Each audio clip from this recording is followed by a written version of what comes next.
This episode is going to be filmed with my really good friend Crazy J. A huge thank you to Ratha Typhon for my entrance music over the years and also for the intro music to this video.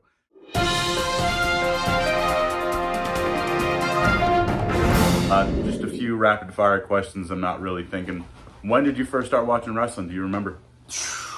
Early 80s.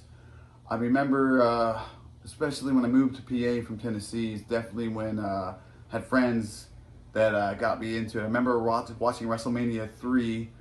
Remember watching pay-per-views with my neighborhood friends, Jeff Payne. I remember watching the cage match with Hogan and Bundy. Go get it, Punk. The Law dude. What, Boss Man? Boss Man. Yeah, Yeah. I remember watching that. When Dwayne Surge moved to town, me and him hit it off on wrestling, and we watched a lot of pay-per-views together. Yeah. So I remember watching WrestleMania 4 with Surge. So we did I remember WrestleMania 3 era. That time is when I got into it, and then, but voila. But I know, we have a little bit of an age difference. You're a little older, but who was your favorite, man? What really got a hold of you? We all loved Hogan, but I remember Macho Man jumping off the page. I wasn't a Piper guy yet.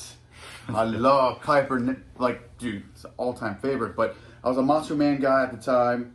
Hogan I loved. I was a big Bruce the Barber Beefcake. I loved Demolition. I loved the Killer Bees.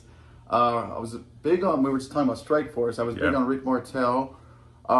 Jake the Snake I love his demeanor, but at the time, it was Macho Man had my eye. So when WrestleMania 4 rolled around, I was like, yeah. Yeah, that was one of, if you haven't watched it during this whole quarantine lockdown and you have access to the network or old VHS tapes laying around, rummage through and find WrestleMania 4. Tournament. I can't just say that, WrestleMania 3 had a lot of huge things for me. You had, the end of Piper's career at the time. And at the end of that match, after he beat Adonis, you got to see the birth of Brutus the Barber Beefcake. Yeah. So that was pretty cool. I think he was my second favorite guy at the time, Barber. So that was cool stuff. Yeah. And his story's pretty wild too. He was very much in the aspect of how Ric Flair wanted to be like Dusty Rhodes and Dick Murdoch. Did you know that Flair was almost Ramblin' Ricky Rhodes? No. That's what he wanted to be. I'm always learning something new with the wrestling. So he was on the road with those guys. But Brutus, there's always been the myth of some relation to Hogan. He actually started out as Dizzy Hogan. Huh. Wow. So, yeah, he had the blonde hair and a mustache. It was cool. Well, I'll pull up some pictures for you later. Yeah, super cool stuff. So sticking with that, who of today's age, who in the now frontier has your interest? Oh my gosh. Does Jericho count? He counts. Yeah. Well, of course. He was just Le Champion. Yeah, so Jericho, last many years has been one of my favorite types. But if we're talking about new guys, I love the craziness of John Mox, Dean Ambrose. He had that Brian Pillman meets Roddy Piper meets, I'm missing somebody else. But anyways, I love that. I love that angle. We've talked about that from when he first came from the indie scene when he was brought in. That I said you gotta watch this guy because his CZW stuff and his promos and when he was part of the Switchblade Symphony and everything that. He was Piper and Pillman incarnate. And I started paying attention to that. And I remember his popularity blew up from there. Also, baby, Adam Cole, baby, our buddy Adam Cole. I called that boy out back in the indie circuit. I said, that guy's going to be something special. Do you remember me saying that? I do. And it's funny, the first time he had ever seen Adam Cole was actually a stone throw away from where I have my residence here. At the West York Fire Hall. We wrestled for a company called New Era Wrestling, and that was run by Judge or Chris Leonard. So props to you.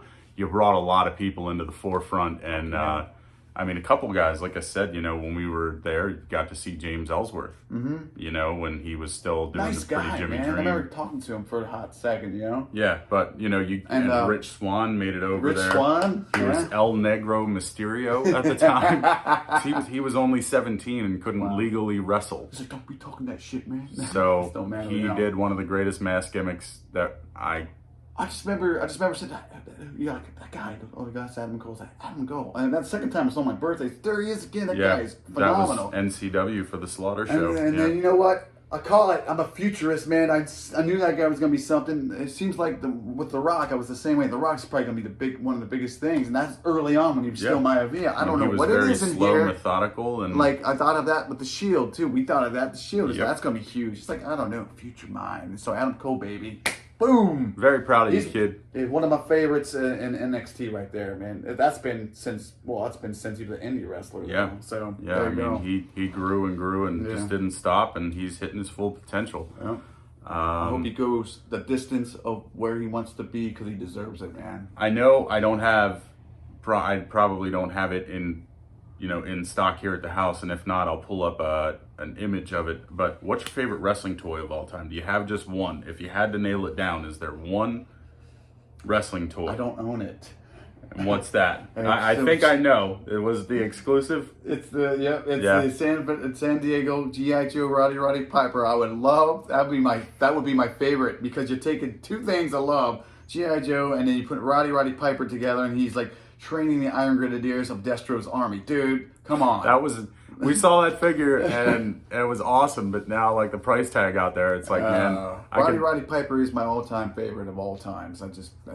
We met him. Your all-time favorite of all time. Yeah. I like that.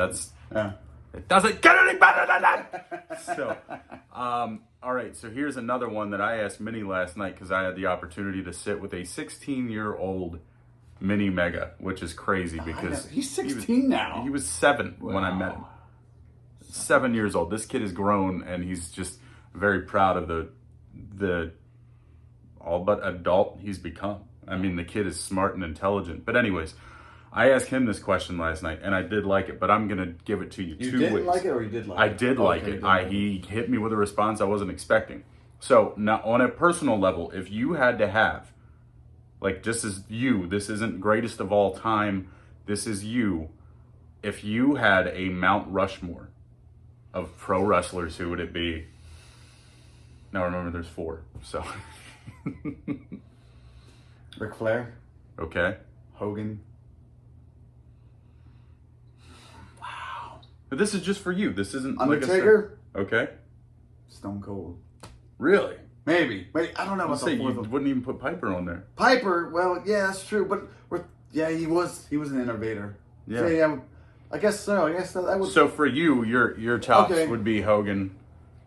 I'm going with like guys that really did something for the business. But if I was going, but no, this is you. This is personal. Okay. All right. This is personal. Well, there you go. I gave you the one that did something for the business. So personal will be The Rock, Piper, Mick Foley, Undertaker. Okay. That's your personal. Yeah, all right. Yeah. And if you had to then, greatest of the great, the guys who created the business that we now know it as, what would that be?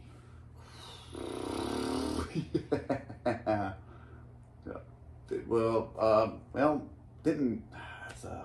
Hogan, Jericho, some old guys. Then I put Flair in there because he did a lot. I'm having trouble with some of the older guys. It's fun to say Gorilla Monsoon. That's great. No, that's awesome. I mean, because if it was up to me, like, I'm glad you threw Gorilla in there, who not only gave us some classic matches way before we were born, but if you go back, I mean, all that commentary, he brought that shit to life. So props to that one. That's cool. Because if I had to say one, and this is just me, off the top of my head, this is probably going to throw a lot of people off, but I'm going to go Vince. Oh, nice. Duh. Gotta have Vince. Triple H would have been a good one, too. Gotta have Hogan. Yeah. Paul Heyman. And Flair. That's going to be my Mount Rushmore. Wow. Just because of what those guys did for the wrestling business. What? That's brilliant.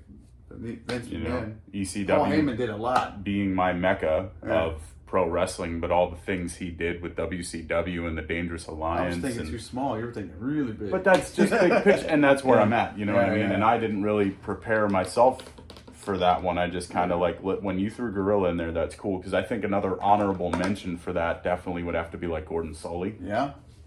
Yeah. He was one of the great color commentary guys for back in the day, even though it was very slow and methodical. I even thought Jess Ventura was and fun. called it a souffle. Souffle. So, anyways, PileDriver here with Crazy J. Stay safe. Yep, just social distancing. Over the top rope, both feet have touched the floor. Coronavirus doesn't win. Rip 'em. Till next time.